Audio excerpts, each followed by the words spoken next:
여러분 오늘 교회 오셨잖아요, 그렇죠? 잘 오셨습니다. 근데 여러분 교회하면 생각나는 이미지가 있으신가요? 마침 우리 광주교회는 빨간 벽돌 건물이에요. 그래서 되게 어떻게 보면 교회치고 좀 큰 편이긴 한데 전형적인 이제 교회 건물의 이미지랑 좀 부합하는 것 같습니다. 그렇지 않습니까? 빨간 벽돌에다가 커다란 십자가가 올라가 있는 것. 그걸 이제 보통 사람들이 이제 교회의 이미지로 갖고 있죠. 그런데 여러분, 제가 이 설교 요약에도 적어놨는데 불신자들 혹은 성도들 중에도 그렇게 말하는 사람들이 있어요. 교회 다니라는 말이 성경에 정말 있냐? 집에서 조용히 하나님 믿고 착하게 살면 되는 거 아닌가? 굳이 교회에 나가서 복잡한 일에 얽매여야 되는가? 귀찮고 불필요한 일인가? 라고 이야기할 수 있다는 것이죠.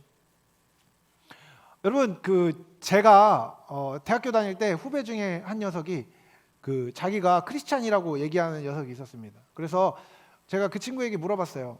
너는 교회 어디 다니니? 그랬더니 그 친구가 그렇게 얘기하는 거예요. 저는 혼자 믿어요.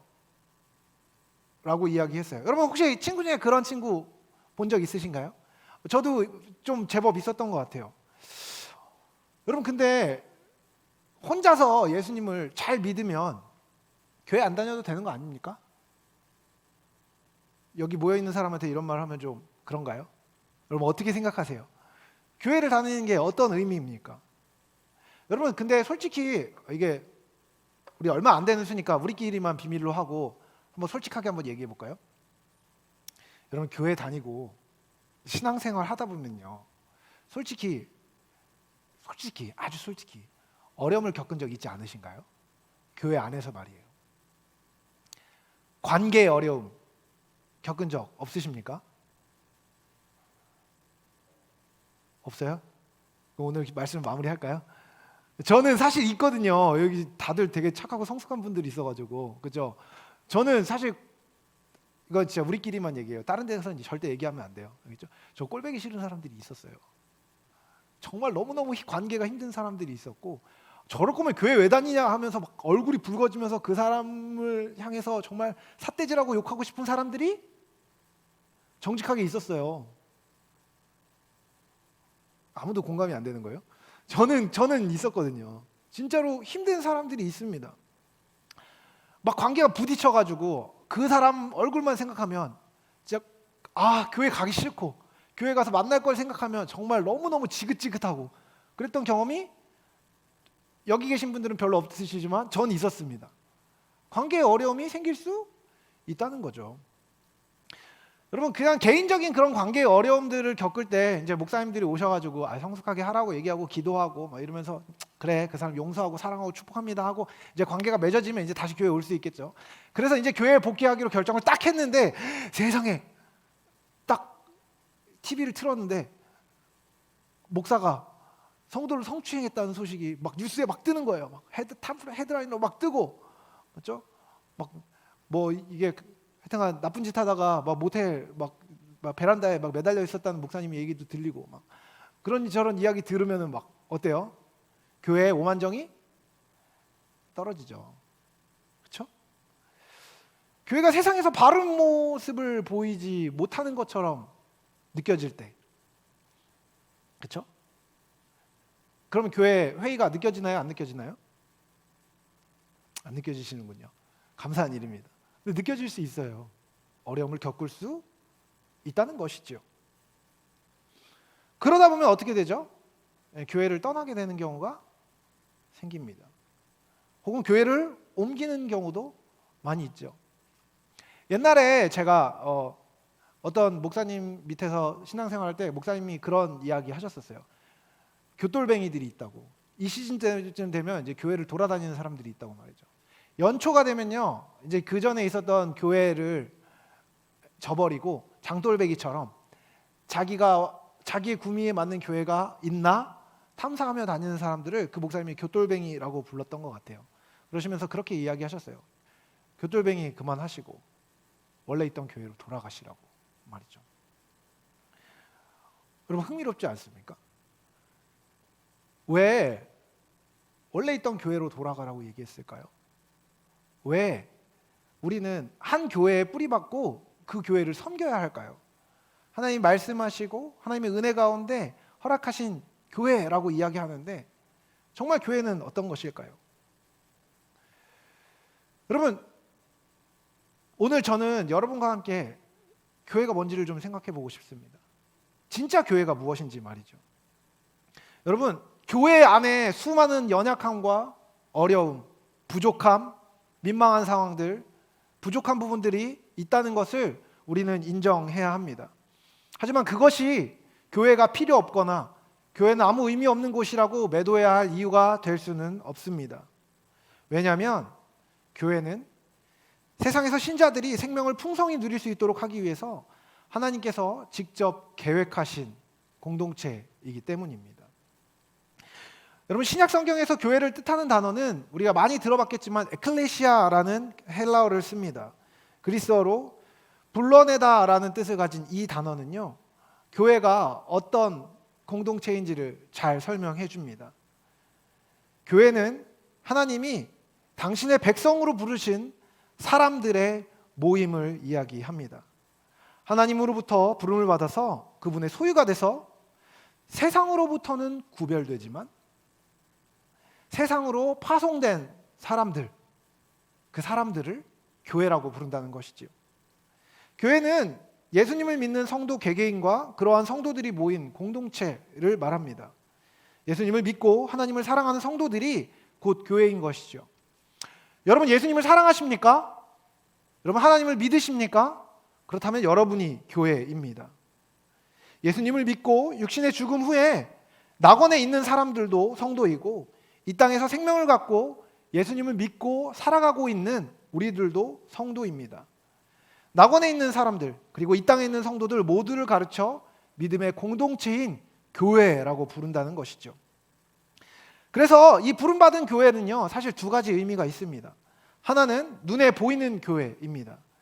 지역교회를 이야기하는 것이죠. 그래서 우리 교회는 눈에 보이는 교회, 광주교회, 그 안에서도 이 4부 예배는 젊은이 공동체가 위주가 되어서 드리는 예배입니다. 그래서 우리는 눈에 보이는 교회로 이곳에 있는 것입니다. 그리고 또 다른 의미는 눈에 보이지 않는 교회입니다.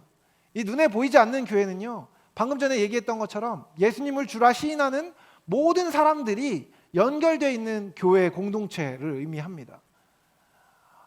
예로부터 예수 그리스도께서 오신 이후로부터, 아니 그 이전부터 하나님의 구원의 경륜 안에서 구원 안에 있는 하나님 나라 안에 있는 모든 성도들, 그 성도들을 예수 그리스도를 머리로 하여서 접붙여진 우주적이고 온 시대를 정말 통시적으로 관통하는 교회가 바로 이 눈에 보이지 않는 교회인 것입니다. 이것을 공교회라고 이야기합니다.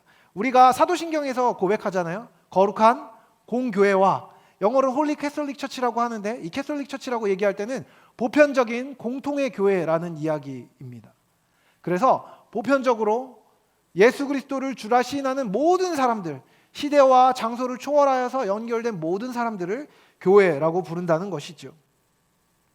여러분, 이 보편적인 교회가, 예수 그리스도를 주로 신하는 모든 교회가 한 장소에 모여서 예배드리는 장면은 너무나 정말 너무나 좋은 장면일 거라고 생각합니다. 그리고 그것은 우리가 장차 하나님 나라에 갔을 때 볼 수 있는 아름답고 장엄한 장면, 영광스러운 장면이라고 이야기할 수 있겠죠. 하지만 여러분, 지금 우리는 육체와 시간, 공간의 제약 안에 살고 있습니다. 그렇기 때문에 하나님께서 우리 안에 지역교회를 허락하신 것입니다. 주님께서 눈에 보이는 이 지역교회, 광주교회, 그 안에서도 젊은이 공동체를 허락하신 이유는요, 매우 간단합니다. 복음의 능력과 진리를 세상 가운데 교회를 통해 보이기 원하시기 때문입니다. 그렇기 때문에 우리는 모이는 것이고 하나님을 예배하는 것이고, 그리고 그 모인 공동체를 통하여서 흩어져서 세상 가운데로 나아가는 것입니다. 신자들은 예수님을 믿는 자라는 정체성을 명확하게 가지고 하나님을 예배하는 목적을 위해서 힘써 모여야 하고, 그렇기 때문에 우리는 예배의 자리를 지켜야 하는 것입니다. 여러분, 오늘 우리가 함께 본 본문은요, 초대교회의 모습입니다. 특별히 처음 사람들이 복음을 듣고 예수님을 믿게 되었습니다. 그리고 그 영혼이 변화되었죠. 그것을 우리는 회심이라고 부릅니다. 마음이 돌이켜졌다는 것이에요.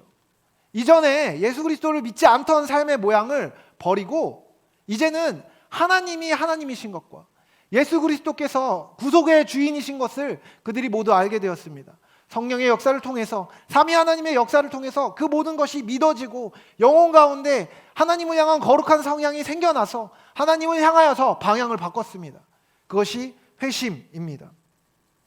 그 말을 받은 사람들이 세례를 받았다고 이야기합니다. 여러분, 오늘날의 세례는 마치 그냥 어떤 의식처럼만 여겨졌지만요, 그 당시의 세례는 사실 교회 앞에서의 선언일 뿐만 아니라 모든 사회 앞에서의 선언이기도 했습니다. 여러분, 오늘날은 약식으로 물을 뿌리는 식으로 세례를 주지만 그 당시의 세례는 침례였습니다. 이것은 무엇을 의미합니까? 물에 3번 들어갔다 나오는데 온전히 수세자에게 이 세례를 받는 사람은 몸을 맡깁니다. 머리를 잡고 뒤로 넘기는 것이죠. 그럼 어떻게 되죠? 이렇게 넘어가면 손을 쓸 수가 없는 것이죠. 다시 일으켜주기 전까지는 말입니다. 죽었다가 성부의 하나님의 이름으로, 성자와 성령의 이름으로 그는 자신의 생명이 더 이상 자신의 것이 아니고 하나님이심을 고백하게 됩니다.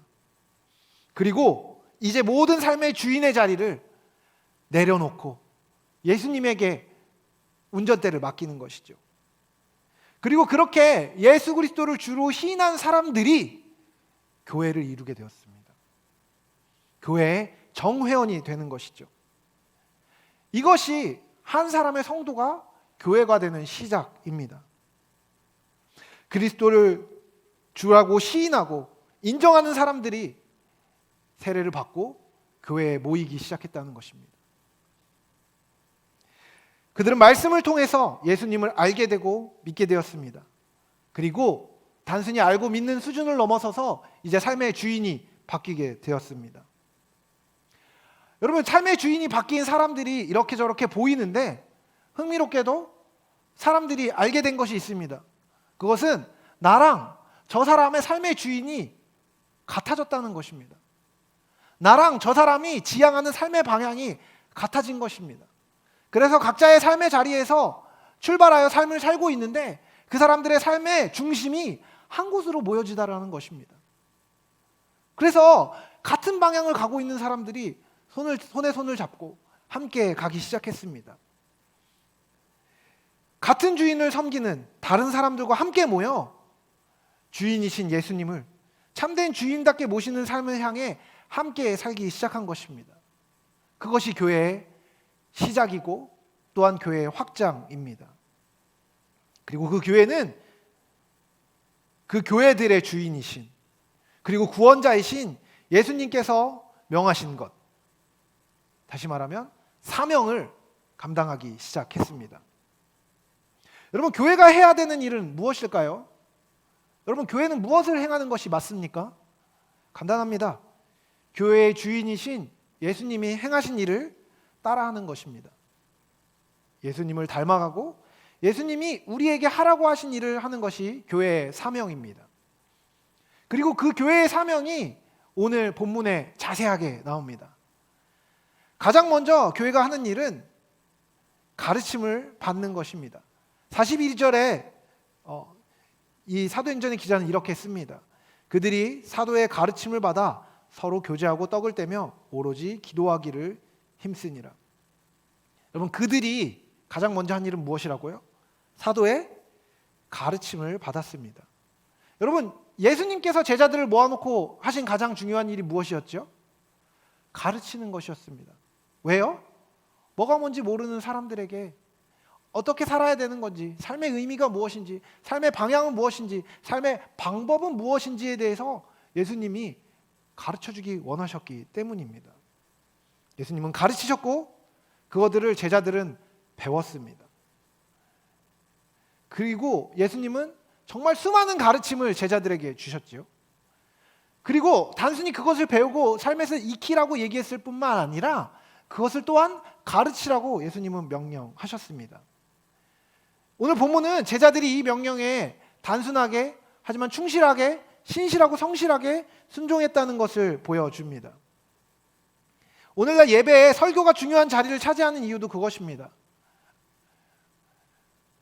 말씀을 열심히 연구하고 공부한 목회자가 그럴 시간이 없고 삶에서 그만큼 자세하게 연구하기 힘든 성도들을 향하여서 가르쳐주는 것입니다. 하나님의 말씀을 선포하는 것입니다. 그 삶에 부딪히고 깨달을 수 있도록 돕는 일을 목회자가 하는 것입니다. 여러분, 예수님의 제자들이 가르쳤던 내용은 무엇이었습니까? 거듭해서 말씀드리지만 예수님께서 가르치셨던 내용입니다. 배운 것을 가르치지 않겠습니까? 여러분, 근데 예수님이 제자들에게 무엇을 가르치셨죠? 예수님이 가르치신 내용은 굉장히 단순합니다. 하나님의 나라와 그 하나님의 나라의 작동 방식에 대해서 예수님은 계속해서 가르치셨습니다. 하나님 나라의 주인은 하나님이십니다. 그리고 그 하나님께서 온 땅과 열방을 다스리시고 온 땅과 열방을 회복하기 위하여서 당신의 아들 예수 그리스도를 이 땅에 보내셨습니다. 그래서 예수님이 하나님이심을 알리시고 그분을 통해서 우리의 죄와 허물의 문제가 해결되어야 함을 예수님은 가르치셨죠. 그리고 믿음을 통해서 구원을 받은 성도들이 어떻게 하나님의 말씀에 순종하며 살고 그 순종하는 삶을 통해서 어떻게 하나님의 은혜를 누리고 그 은혜를 누리는 삶이 어떻게 확장되어야 하는지에 대해서 예수님은 계속해서 가르치셨습니다. 그리고 오늘 우리도 교회에서 그것을 배우는 것입니다. 여러분, 우리의 커리큘럼의 핵심은요, 하나님입니다. 하나님을 아는 것입니다. 하나님에 대한 어떤 세부적인 지식을 아는 것이 아니라요, 말씀을 통해서 성품이 계시된 하나님의 성품과 하나님의 존재와 하나님의 속성과 하나님의 일하신 일들을 우리는 배웁니다. 그리고 그 하나님을 알아가지요. 그리고 그렇게 알게 된 하나님께서 내 삶 가운데 어떻게 일하고 계신지를 계속해서 발견하는 것입니다. 그리고 그것을 발견할 때마다 우리의 삶에 하나님을 향한 사랑이 커지고 그 하나님을 향한 사랑이 커지면 커질수록 하나님의 뜻에 순종하게 되는 것입니다. 여러분, 우리는 하나님에 대해서 알아야 합니다. 그리고 하나님을 알아야 합니다. 그리고 그것을 알고 배우고 익혀야 하는 것입니다. 교회에서 하는 두 번째 일이 있습니다. 그것은 교제하는 일입니다. 여러분, 이 교제라는 단어는요, 코이노니아라는 헬라어의 번역입니다. 이 말은 일반적으로 친밀함의 교제를 뜻합니다. 성경적인 맥락에서 이 단어는 하나님과 그리스도인들과 갖는, 또한 그리스도인이 또 다른 그리스도인과 갖는 독특한 나눔을 의미합니다. 이것은 그냥 노는 게 아니라 주 안에서, 주 앞에서 하는 교제를 가리킵니다. 여러분, 이 교제라는 단어를 성경에서 사용할 때는 두 가지 의미입니다. 하나는 수직적인 교제이고 하나는 수평적인 교제입니다. 수직적인 교제는요, 말 그대로 위아래로 연결된 교제입니다. 성령을 통해 하나님의 은혜를 체험하고 그분과 나누는 은혜의 교제입니다. 하늘로부터 오는 하나님의 은혜를 교회 안에서 경험하라는 것입니다. 수평적 교제는 그렇게 하나님께 받은 은혜를 주변에 있는 사람들과 함께 나누는 것입니다. 이것은 당연히 기쁨과 즐거움이 가득한 교제이고 사랑과 선이 넘치는 교제여야 합니다. 수련회 같이 특별한 은혜가 있고 찬양과 말씀으로 가득할 때 여러분, 우리 안에 기쁨과 즐거움이 있지 않습니까? 그 기쁨이 흘러넘치는 것, 그것이 이 수평적 교제의 동기가 됩니다. 그것은 교회 안에서 사실은 자연스럽게 이루어져야 하는 일입니다. 여러분, 물론 기쁨의 교제라고 해서 어떤 감정적으로 좋은 일만 있는 것은 아닙니다. 그리스도인의 삶이 공동체를 이룰 때는요, 진리에 대한 상호 책임의 원리가 구현되어야 합니다. 그러다 보니까요, 진리로 살고 있지 못한 공동체 안에 있는 지체가 있다면 그와 함께 짊어지고 그가 진리로 살 수 있도록 돕는 일이 수반됩니다. 그렇게 하다 보면 어떻게 되죠? 권면을 하게 될 수 있죠. 그렇게 하면 안 된다는 불편한 말을 하게 될 수도 있는 것입니다. 여러분, 평소 친하게 지내던 지체가 계속해서 예배에 나오고 있지 않을 때 연락해서 좋은 듯이 얘기하고, 그래, 뭐 어쩔 수 없지, 앞으로 계속 교회에 나올 수 없다면 그대로 살도록 해 라고 이야기하는 것은 그리스도인의 교제가 아닙니다.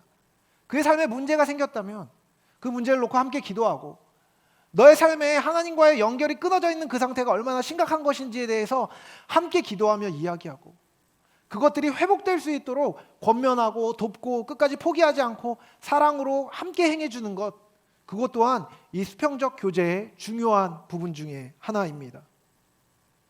지체와의 관계 안에 불편한 일이 생기고 상대 안에 있는 연약함과 신실하지 못한 모습을 볼 때 기도하며 교정하고 함께 행하는 것, 그것 또한 사랑이며 그것 또한 이 교제에 포함되는 일인 것입니다.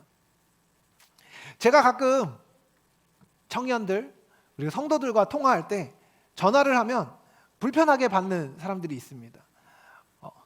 물론 뭐 제가 워낙 불편한 사람이라 그런 건지도 모르겠는데, 전화하면 특히 저랑 별로 교제해보지 않은 사람들한테 전화하면 이 목사님 왜 전화했지? 라고 생각하는 경우가 있는 것 같아요. 그리고 만나면 뭐 일 시키려고 그러나? 혹은 뭐 잘못했다고 지적하려고 그러나? 이런 식으로 반응하는 경우도 많이 있는 것 같습니다. 여러분, 처음 만나자마자 물론 제가 그렇게 살면 안 됩니다, 이렇게 얘기하진 않겠죠.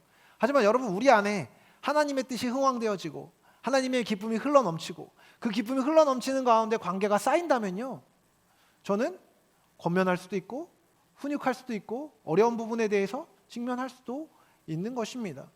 왜요? 제가 여러분보다 뛰어나고 우월한 사람이라서요?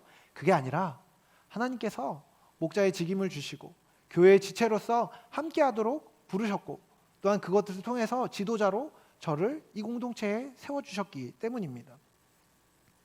여러분, 우리 교회는요, 은혜를 흘려보내고 나누는 일을 해야 합니다. 그 교제는 핵심적인 일입니다. 그렇기 때문에 우리가 이제 계속해서 무너져 있었던 소그룹을 이제 다음 주부터 세우려고 하는 것입니다. 여러분, 우리가 함께 모여서 해야 되는 일은요, 노닥거리고 신변잡기를 이야기하는 것에만 있지 않습니다. 그것은 교제의 매우 중요한 부분이지만 중심이 되어서는 안 됩니다. 여러분, 우리의 교회의 정체성이 무엇이라고요? 예수님을 주라 시인하는 사람들의 모임입니다. 그렇다면요, 우리 교회의 모임의 중심엔 누가 있어야 하는 것입니까? 예수님이 있어야 하는 것입니다. 너와 나의 사이에 예수님이 있는 교제, 너와 나의 사이에 예수님이 있는 모임, 그 모임이 교회인 것입니다. 여러분, 오늘 우리가 함께 성찬을 나누려고 합니다. 하나님과 이루는 수직적인 교제와 수평적인 교제를 보이는 말씀으로 구현하는 것이 바로 이 성찬의 예식입니다. 예수님께서는 잡히시기 전날 밤에 제자들과 함께 성찬을 나누시며 이 떡을 먹고 잔을 마실 때마다 주님의 죽으심을 기억하며 이것을 주님이 다시 오실 때까지 전파하실 것을 명하셨습니다. 그리고 교회는 이 가르침을 받은 이래로 함께 모여 떡을 떼고 잔을 나눴습니다. 오늘은 특별한 날 특별한 방식으로 떡과 잔을 나누지만 원래 그리스도인의 교제 안에는 항상 예수님이 중심이었습니다. 예수님을 함께 믿는 사람들이 그분을 기억하며 서로 안에 예수 그리스도의 은혜가 충만하게 기도하고 그분의 은혜를 기억하는 행위가 바로 주의 만찬의 자리였습니다. 성찬의 특별한 의미는 우리가 먹는 떡이 예수 그리스도께서 십자가에 찢기신 몸임을 의미하고 마시는 잔이 예수님께서 십자가에서 우리의 죄를 대속하시기 위해 흘리신 언약의 피를 의미한다는 것입니다.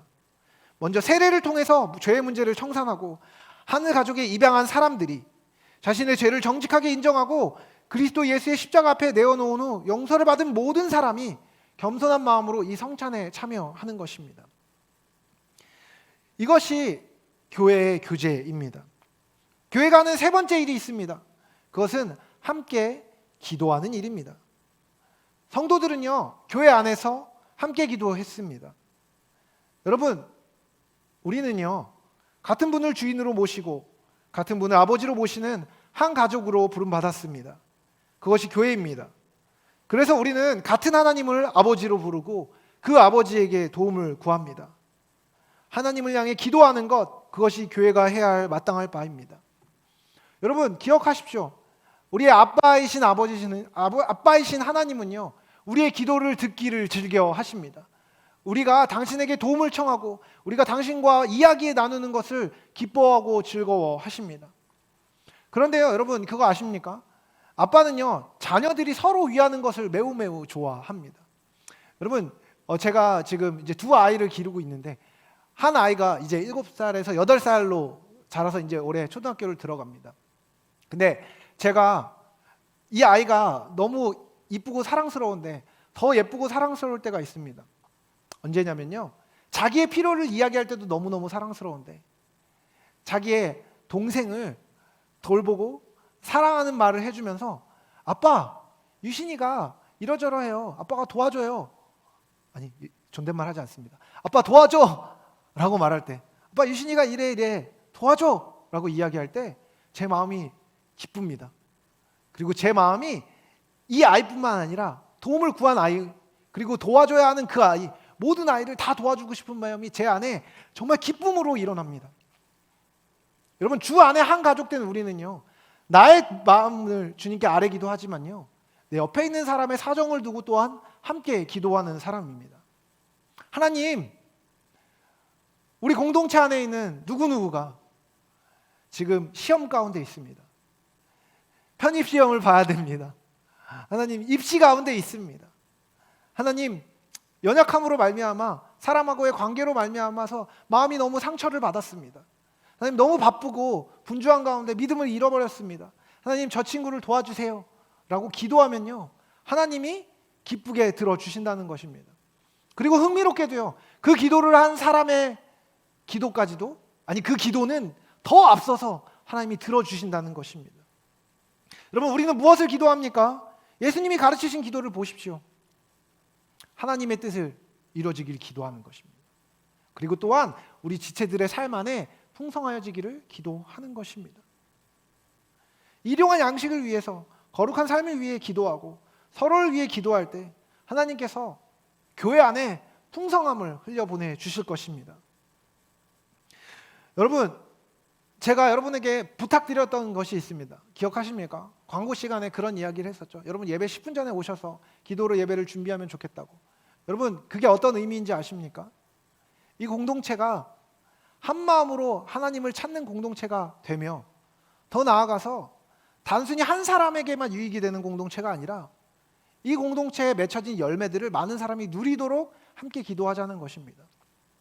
여러분, 우리는요, 우리 스스로가 맺은 열매만을 누리는 사람은 아닙니다. 때로는 누군가의 기도의 열매를 누군가 다른 사람이 따먹게 되는 경우가 참 많이 있습니다. 여러분, 그 열매를 누리는 것도 우리에게 큰 유익입니다. 하지만 제가 여러분 강하게 권면하기 원하는 것은 여기 있는 사람들이 맺혀진 열매를 가지고 다른 사람을 섬기는 사람이었으면 좋겠습니다. 여러분, 단순히 어떤 일을 하라는 것이 아닙니다. 봉사를 하라는 것이 아닙니다. 여러분, 이곳에 오셔서 다른 성도들이 하나님 앞에 변화되도록 기도하십시오. 다른 성도들의 삶이 하나님과 가까이 갈 수 있도록 기도하십시오. 또한 믿지 않는 나의 친구, 나의 가족, 또한 함께 기도하고 있는, 전도해야 되는 잃어버린 영혼들을 향해서 여러분 함께 기도하십시오. 그리고 이 예배를 통해서 하나님의 은혜가 흘러갈 수 있도록 여러분 함께 기도하십시오. 그렇게 기도할 때 하나님께서 하늘문을 여시고 이 공동체를 부요하게 하실 뿐만 아니라 이 공동체 너머로 하나님께서 그 부요함을 흘려보내 주실 것입니다. 여러분, 그렇게 교회 안에서 참되게 행하는 사람들에게 하나님께서 놀라운 삶의 변화를 주십니다. 여러분, 교회 안에서 신실하게 행하는 사람들은 삶의 자리에서도 또한 남다른 사람들이 될 수밖에 없습니다. 말씀을 배우고 하나님 안에서 교제하고 함께 기도하는 사람들은요, 그들의 삶의 자리가 남다를 수밖에 없습니다. 여러분, 하나님을 깊이 사랑하면요, 그 사랑으로 서로를 사랑하게 됩니다. 즉, 예수님이 가르치신 첫 번째 계명을 자연스럽게 지키게 되는 것입니다. 하나님을 사랑하고 이웃을 사랑하는 계명은요, 교회 안에서 예수님께서 하라고 하신 그 일들을 신실하게 행할 때 이루어집니다. 말씀과 신앙이 교회 안에서 이루어질 때 삶의 자리로 이어질 수밖에 없는 것입니다.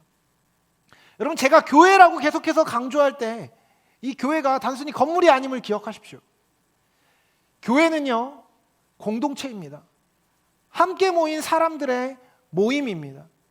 그 모임 안에 하나님께서 기름 부으시고 말씀으로 역사하기 시작하실 때에는요, 삶이 변할 수밖에 없습니다. 여러분이 만약에 예수님을 믿노라고 얘기하는데 삶의 변화가 없다면 여러분의 삶 안에 하나님과의 은혜의 통로가 온전하게 되어져 있는지, 교회 안에서의 관계가 건강하게 세워져 있는지를 돌아보고 돌이키고 바꾸어야 합니다. 그리고 그렇게 바꿔서 삶을 계속해서 연단하고 삶을 계속해서 훈련하는 사람들은요, 다를 수밖에 없습니다. 여러분, 같은 말을 다르게 할 수밖에 없는 것이죠. 여러분, 예수님을 사랑하고 하나님을 사랑하고 옆에 있는 사람들을 사랑하는 사람의 삶이 거칠겠습니까? 그런 사람이 다른 사람을 거추장스럽게 하겠습니까?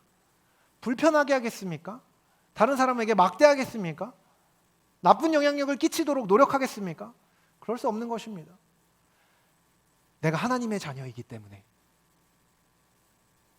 세상의 법칙과는 다른 법칙으로 살아내는 방향을 잡을 수밖에 없는 것입니다.